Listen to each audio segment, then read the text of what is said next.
He'll do it. So here we go. Picks and bans for KT Rolster versus CJ Entis, game number 1. Wow, Callista banned out actually on the blue side, something that we rarely see. I wonder what this means. Maybe priority on a jungle pick Well, first? you would have thought that CJ would ban the Callista eventually, though, so why go ahead and first ban that if you can rely on your opponents to just take it out for you? There's a Maokai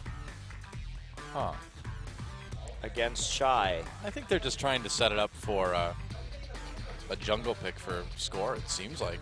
Either a Rek'Sai or a Grungle, perhaps. Yeah, but the question is, how far does CJ just want to ban junglers right here? Because if they don't leave 2 good junglers up, then Ambition might have to fall back onto a different pick. So I think that's the idea, right? I mean, this match is very much a battle of junglers, among other things. They're going to ban the Alistar against Fixer. Maybe it's setting up for a Bard first pick. maybe KT bans Thresh here, actually, just because they may not want to first pick that champion, even though Fixer and Mad Light both very good at it. To prevent CJ from taking the Thresh. You ban Thresh and in the first round of the draft on red side. You ban Thresh and then you first pick Ashe. That's what you Nailed do. it. Nope, Azir actually. Oh, okay. Which is interesting because both Nagda and Coco are very good Azir players. KT certainly has a specific plan. There's a Cassiopeia ban. So what is this first pick going to be? What does KT set themselves up for here? Thing is, you can just ban that Maokai first and wait for the enemy. So they they first pick the Gragas. Yeah, so it is going to be a jungle first pick. So I don't really get the Callista ban on blue side. I don't think that actually did much of anything at all. Unless they were 100% sure that CJ was not going to ban Callista. And the Gnar wouldn't be too surprising. Of course, that's going to make it difficult for Someday to take Hecarim. It may force Someday onto something like Rumble in that case. So Gnar Thresh, I think, likely going to be the first picks in this particular draft. The Thresh is a high priority champion between both of these two teams. There was a time where Shy just plain old refused to play Gnar, but times have changed. He decided that that was going to change after Gnar's nerfs in the playoffs, weirdly enough. Mind games, Monte Cristo. Mind games.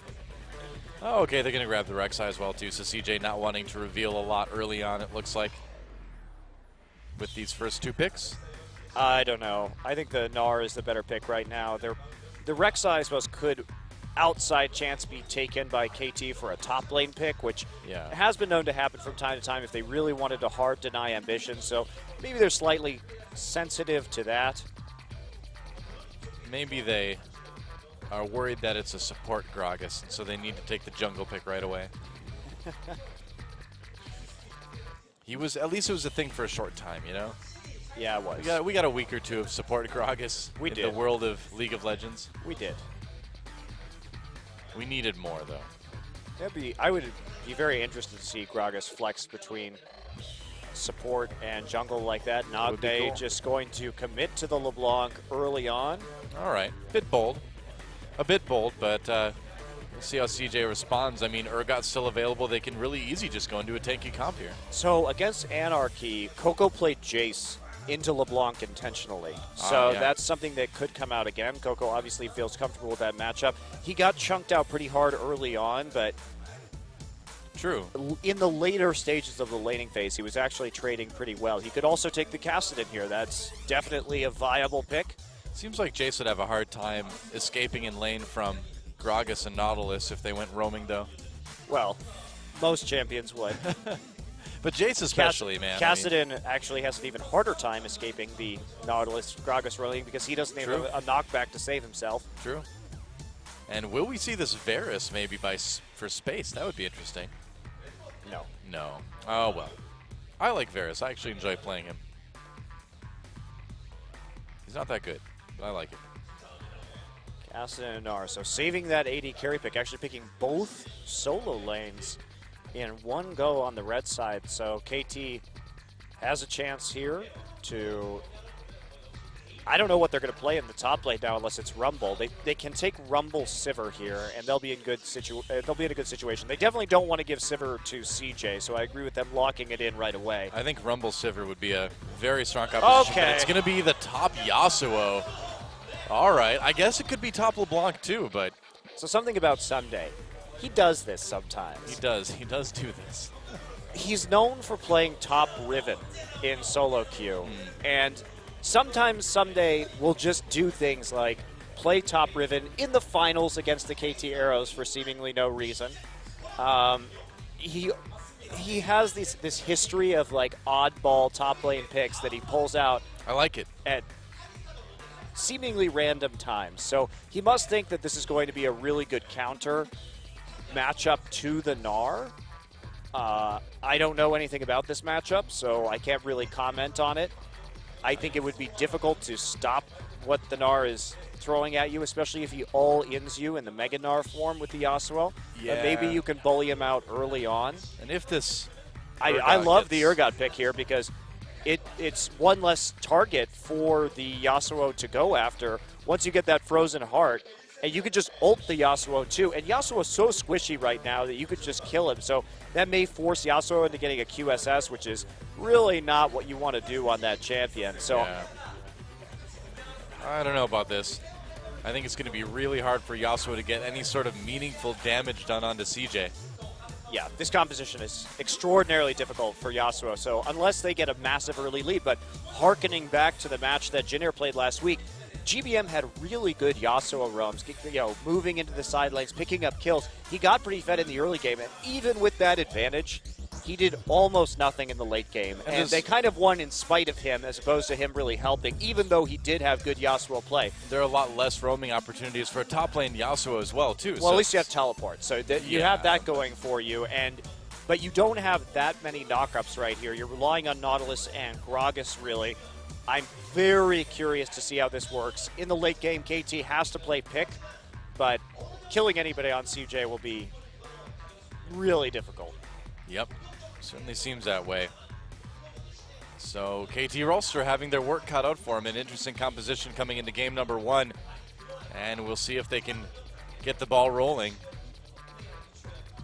and get some sort of lead onto CJ and prevent that pretty terrifying late game scaling from this tanky composition. And it is time, guys. KT Rolster, CJ Entis. It's the main event of day number 1 of week 2 of Champions Summer. It's time. Let's get in the game.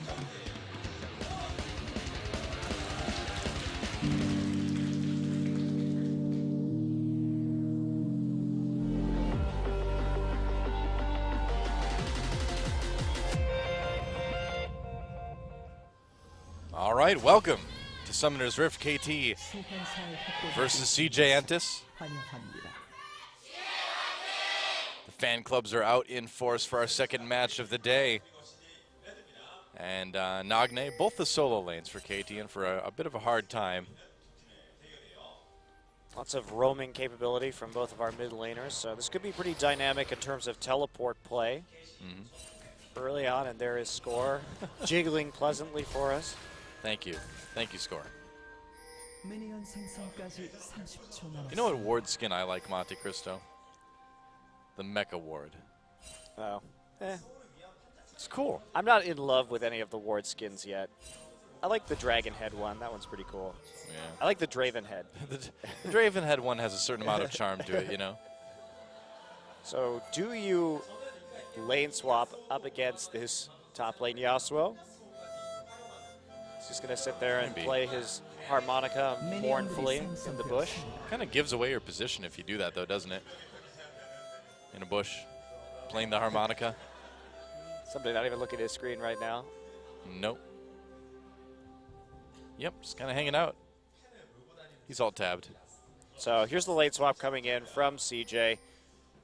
And they are going to see Fixer on the bottom side, so they will know they have successfully engineered the lane swap in this situation as Fixer goes to freeze the minion wave. So how does a Yasuo do in a lane swap? This is Not well, I a would question imagine. for the ages, I suppose. He's going to go ahead and do the wolf camp. Can he complete this easily? I'm not. He's already almost out of mana, and he will soon be out of life. Yeah, can he? Okay, he did. He got level 2. Well, All right. he has a shield, so that will Yeah. help him at least complete some of these camps. Oh, look at this. Ambition get very low. Fixer with a early jungle invade. Wow. Even pops at Ignite. Fixer could have forced a flash there too. I think so. If he had wanted to. He's trying to just delay as much as possible. Harder to do that with Rek'Sai, but Ambition starting on the jungle on the weak side, even though they initiated the lane swap. You have to be so careful about that because it's really easy for... Someday and score right here. Ambition in trouble. And first blood goes to Someday. Wow, well, that works. So greedy in terms of jungle pathing from Ambition right there. They were the ones who initiated the lane swap, yet he starts Gromp on the weak side. Shy is in lane. Shy is pushed up. Shy can't help him. And Nautilus is one of the best champions at level 1 to disrupt the jungler. He's really tanky. He has that stun on his passive, so it's ridiculously hard to deal with him. And he has a really low cooldown on his E, so he could just stand there and spam that on top of you. So great reaction from KT, but Ambition continuing to try and get that weak side jungle down. And you got to just give that up at that point and concede it to the enemy team. Wow, and it looks like KT's going to be able to take a dragon from this as well, too. I guess it's hard to have a CJ game without Ambition giving up first blood, no matter what role he's in, you know? Just like old times. But KT with a pretty massive early lead, actually. A lot of enemy jungle, first blood onto your top lane Yasuo, and now a dragon as well, too. I mean, they are positioned about as well as you could possibly be going into this, so it really is on KT to keep this going now. Yeah, Someday, too, actually did get some decent experience from that. He'll be able to TP into the top side now that they see Madlife in the bottom lane and perhaps get some CS right there as we check out some win rates here. And Space's Urgot has been one of the best Urgots in Korea. Just thinking back to how he played it against SK Telecom recently when he was just snagging Hecarim out of all those home guard teleport engages onto the flank. And that was very cool to see. Yeah, it's one of Space's best champions for sure. Yep.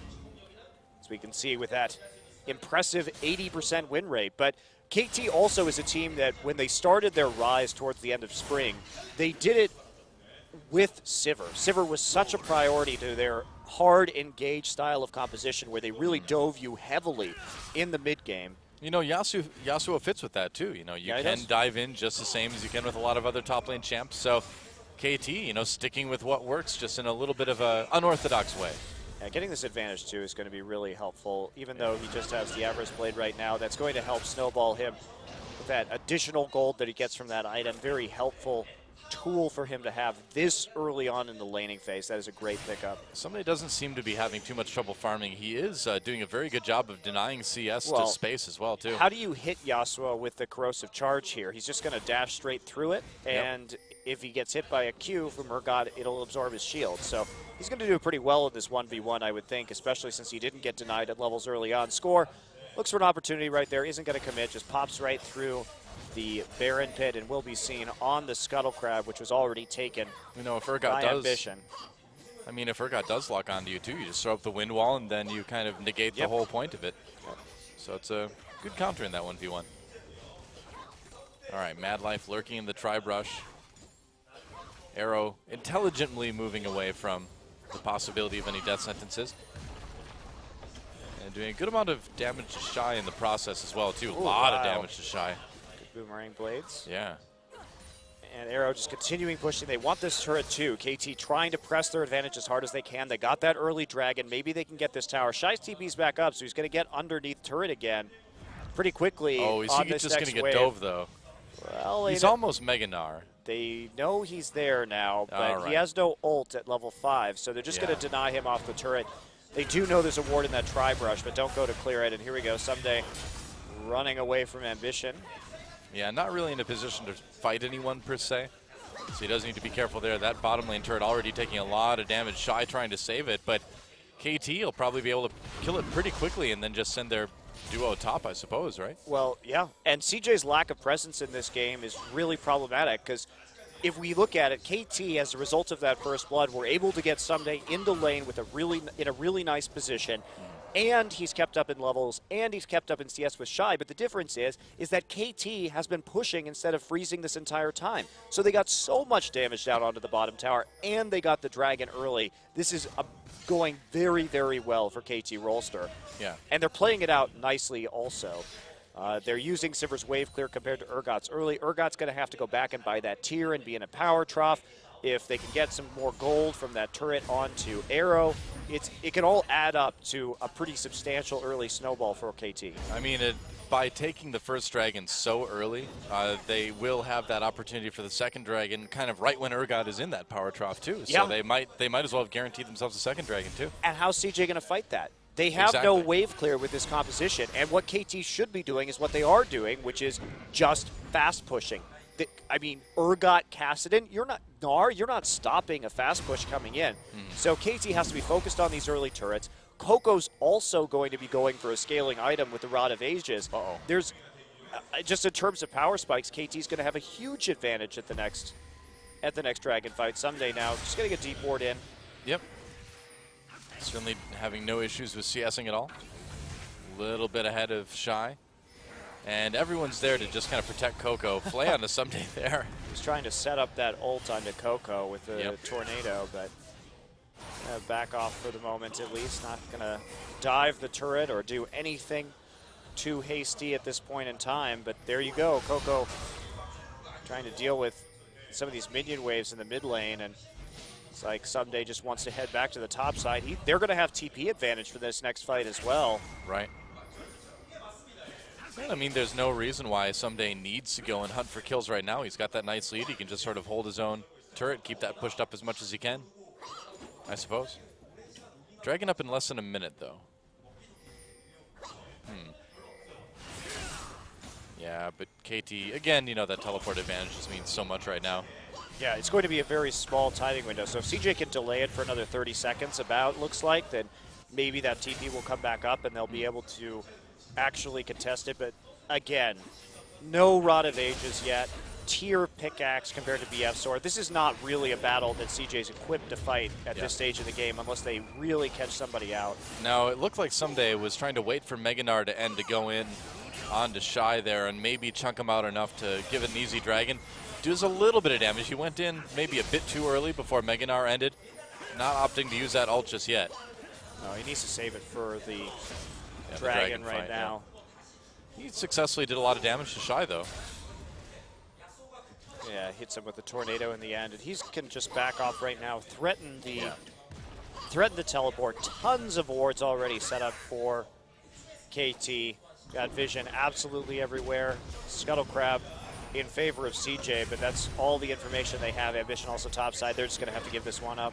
Well, Mad Life in space, they want to try to stop it as much as they can. Sivert activated. They managed to grab space. Can he get to the lantern in time? It's close, but it doesn't look like. Oh, he gets it out. Wow, but there's Someday right there. He TP'd down, pushed against the wall, though, by Mad Life with that play. Someday still gets the kill with the tornado, though. Big ultimate from Shy, but nobody there to follow it up. Coco comes down a little bit late. They can turn onto him easily. Coco goes in, manages to pick up the kill on to score, and now here comes Ambition. A bit of a long, protracted fight, but KT coming out on top after taking that dragon. Yeah. Oh, no, they didn't take the dragon. No, they didn't get the dragon. They it. just started it and turned immediately with the Sivert ult once CJ came in, and they just need to keep rolling with these kills. So they get a couple in favor of just one, and they'll be able to fight again. Short cooldowns on their ultimates, remember. Explosive cast and last breath, very, very short in terms of cooldowns. So they can just continue fighting over and over and over again at that objective. As we take a look at this here, Space actually gets the position reverser, flashes.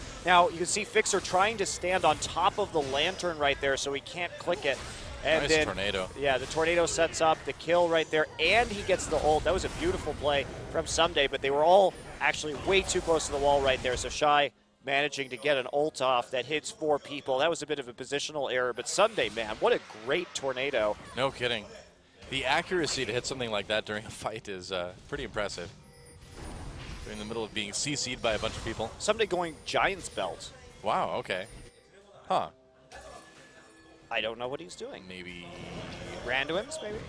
Yeah, perhaps. Score goes in on the Mad Life there. Space fighting out with Someday. They blocked a little bit of action from the wind wall. There's the last breath. Someday with another kill. Well, that's the thing. Yasuo is working out pretty well.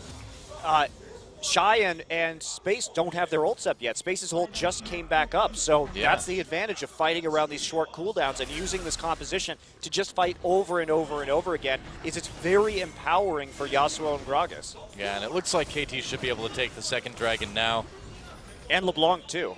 Really short ult cooldowns on the 3 players in the top side of the map. Right.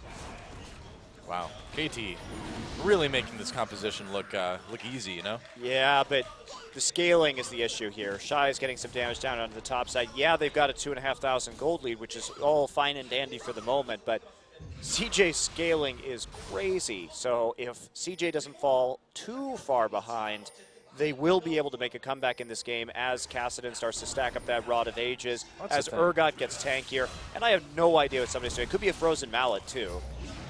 Well, that's the thing. I mean, KT's got as much of a lead as you could reasonably hope for with this composition at this point, and yeah, now it's on them to just kind of keep the ball rolling, you know?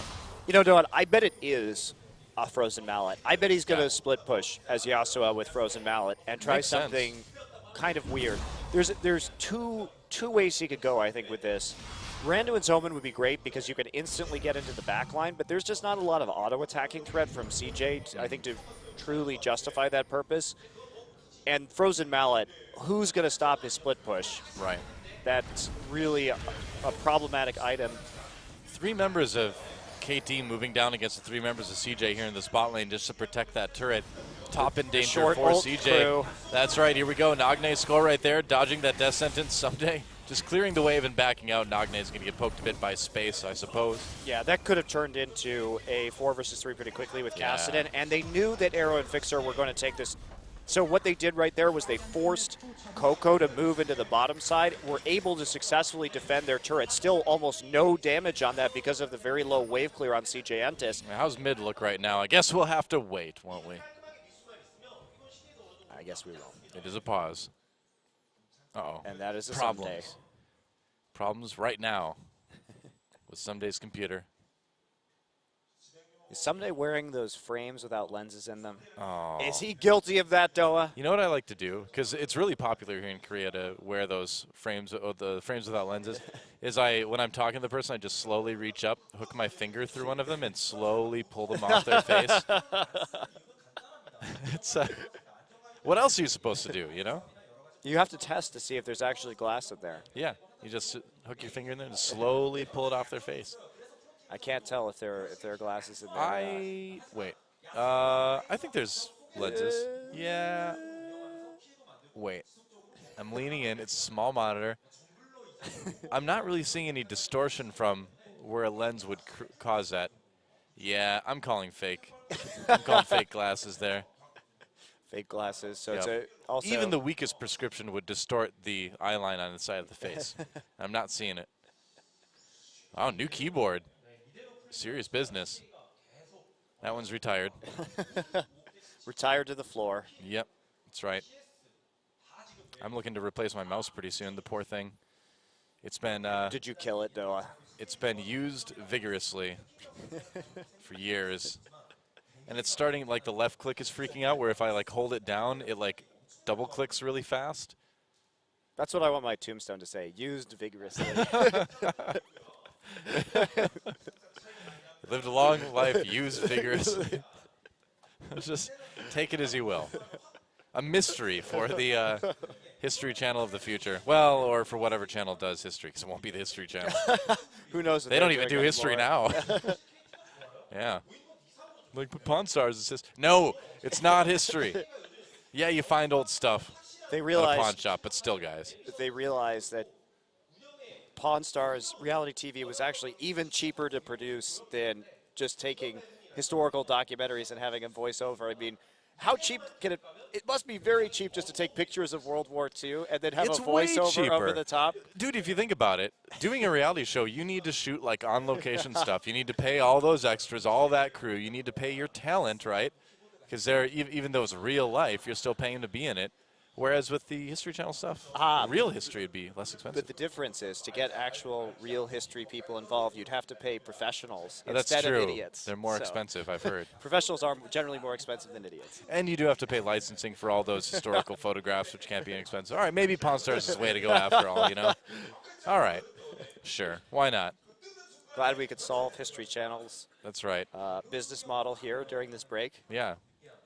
Don't they have like that ancient alien show or something like that? I have no clue. How's that history? Because it's something that hasn't even happened yet. The only time I ever watch the History Channel or see what's on it is when I have DirecTV in one of my plane flights because I don't really? I haven't had actual cable TV for 10 years. Me neither. So Who needs it?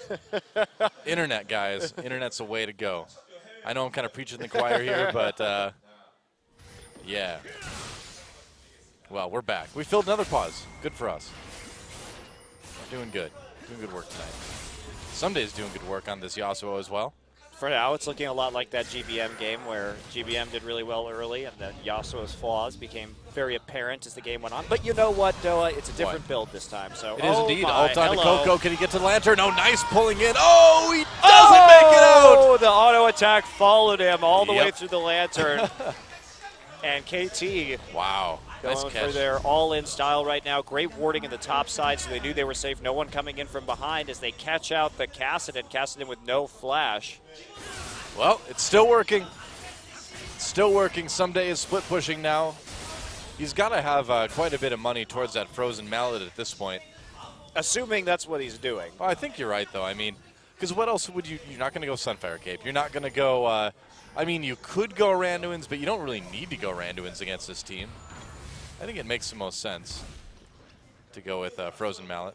He may go Frozen Mallet Black Cleaver again, actually. That may actually be a thing that he does this game. Could be pretty funny to see. Yeah, I think it's I perfectly actually reasonable think on Yasuo. that's one of the better things you could do with Yasuo is just Yeah. split push top lane with him with those items. And those items do give Yasuo a certain amount of tankiness as well, too, that just building pure damage doesn't. And, you know, we have talked about Yasuo being a bit on the vulnerable side right now, so it mitigates that a little bit anyway.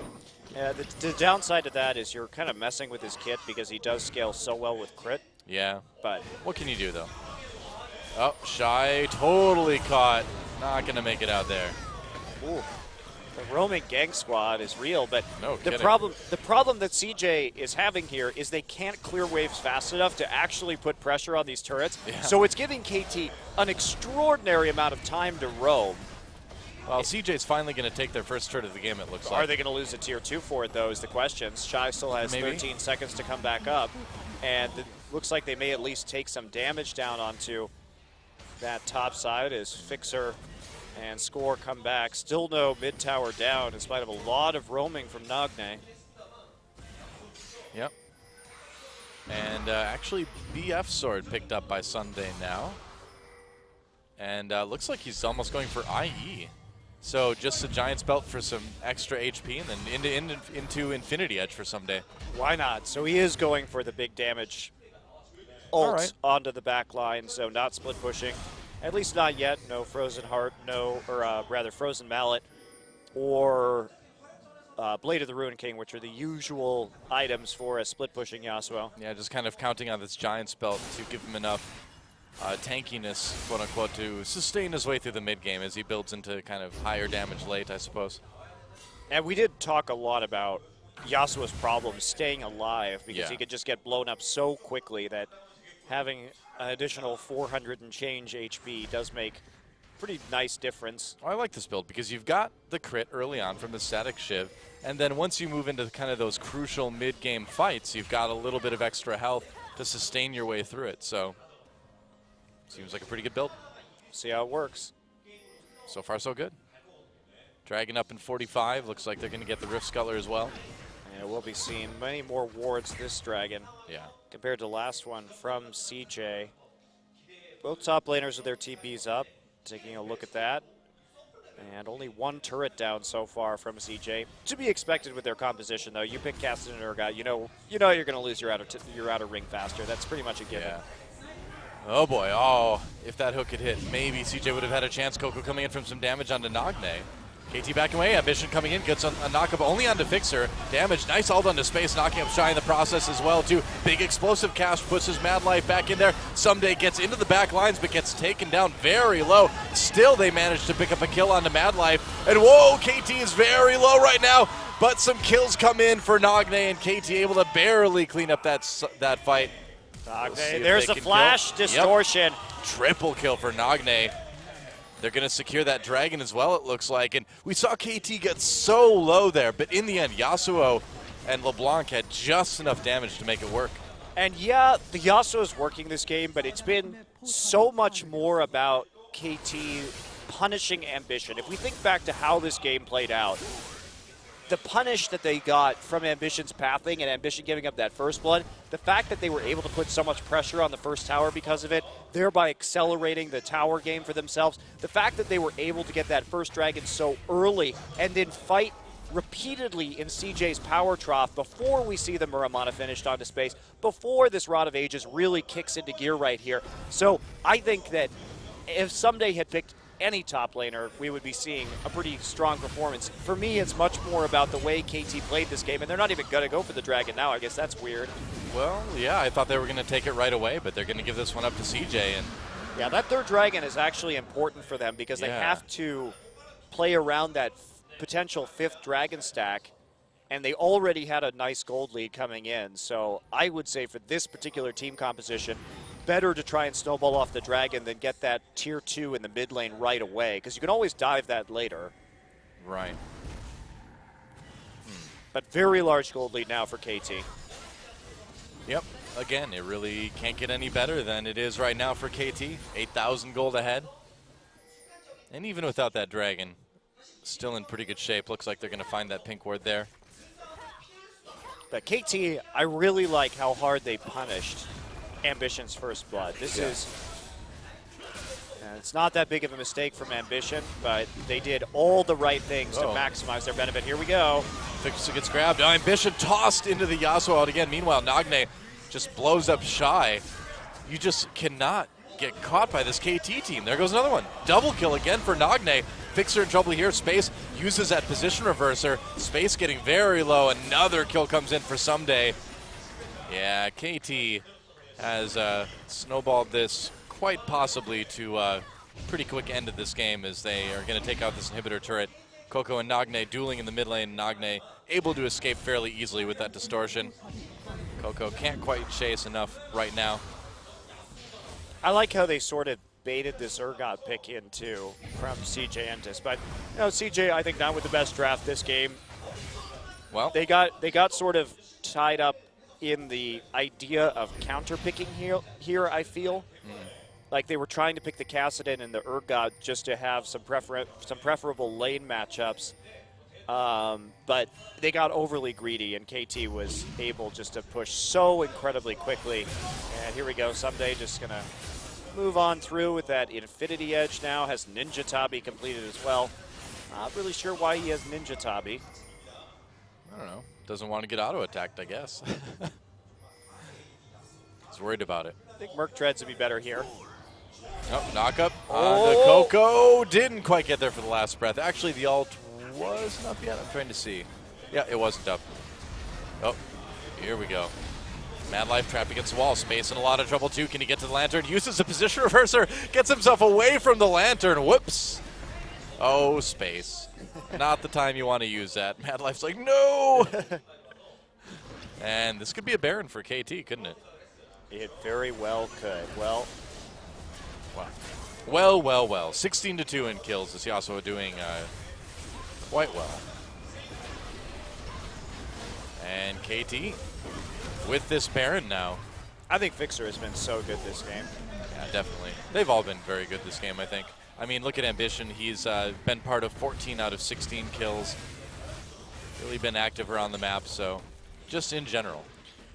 I just think Fixer set up that play well. He knew the right way to roll him in onto Ambition to punish him for that mistake. And Fixer's ultimates on Nautilus have been really on point. He set up so many of the plays in this game and the engages as well. I'm impressed by his Nautilus play, considering that it's not something that we really associate with Fixer.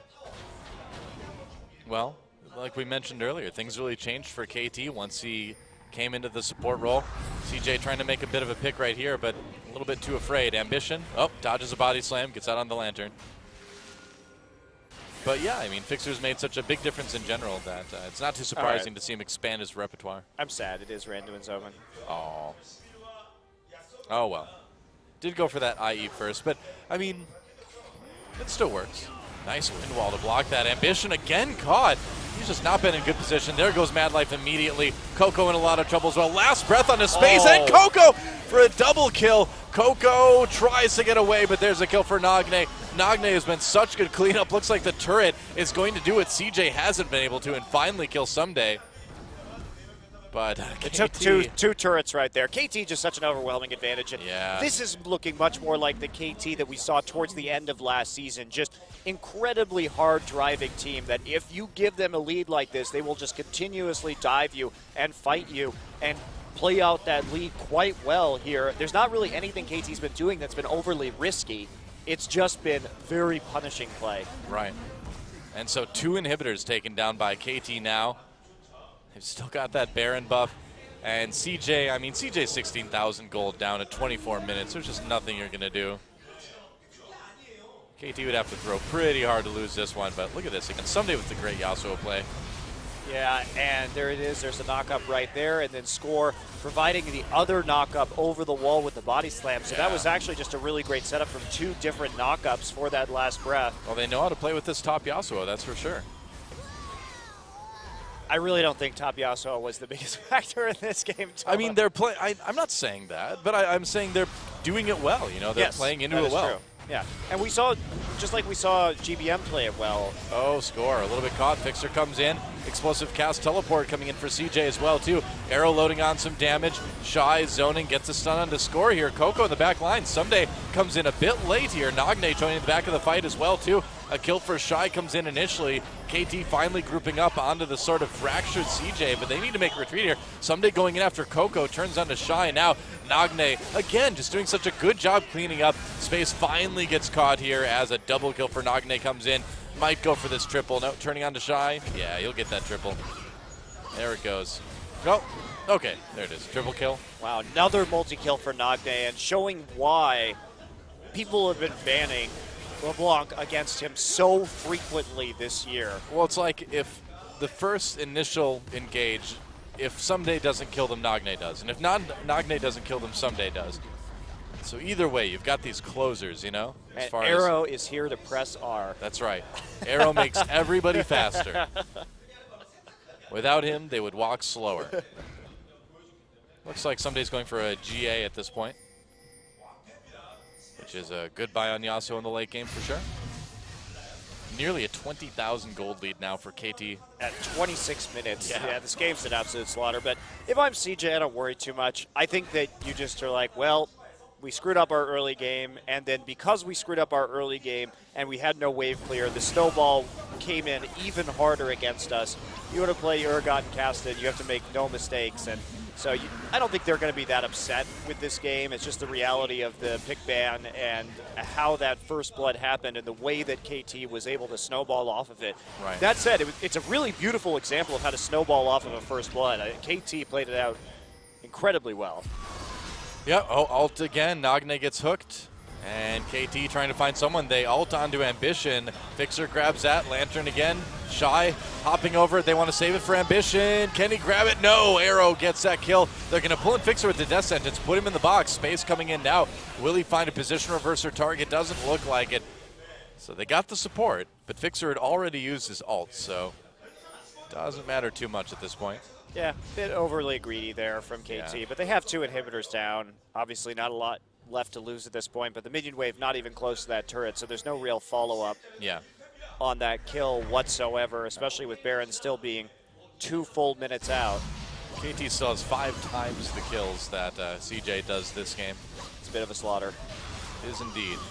Action-packed slaughter, which is the best kind for League of Legends. Well, you could take a job with the LPL then, Doa. Well, I mean, I wanted it to be logical action-packed slaughter. I'm just kidding. The LPL is very good for entertainment. I'm sorry. I'm sorry. The burns are real. No, I'm not meaning to fire these shots. It's just happening. Someday, just going to steal Tempest everywhere. Why not? He's got that flow.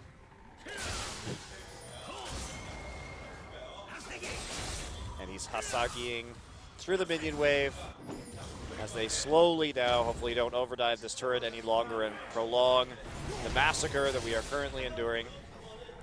You mean enjoying? Enjoying. I'm enjoying. You may not be. Oh, Coco. right, here we go, and the ult onto space here. Explosive Cats doesn't do a whole lot, but they do grab ambition out of everything. Another kill comes in. Shy knocking everybody away, but they're going to need more than that. Someday, getting in the back lines. On to Mad Life, gets one kill. Coco very, very low. Position reversal used. Double kill now for Arrow. And this game is over. They're just going into the Nexus turrets now, and KT coming in, getting the damage done in the early game and snowballing so well off of that early advantage, making it look easy with a 22,000 gold lead at the end. GG. Yeah, KT ending the game with more kills than minutes just for them. Wow. So, big, big bloodbath. Double-double for Someday at the end there. Yeah, for KT Rollster. Yeah. And Nagne finishes 13-0-7 as well, so big-time performances. Really good play on the map, and now we've seen KT. They came in, played a very slow-paced game against Samsung, played a very calculated game. This time, up the tempo considerably to what we had seen from them late in the season. And I think if you're CJ, you take away the Sivir now. You say, let's just play wave clear. Let's play this team fighting style that we're so good at. Yeah. They can certainly bounce back from this. I think so too. I think we're going to see a bit slower paced game in game number 2, which I suppose does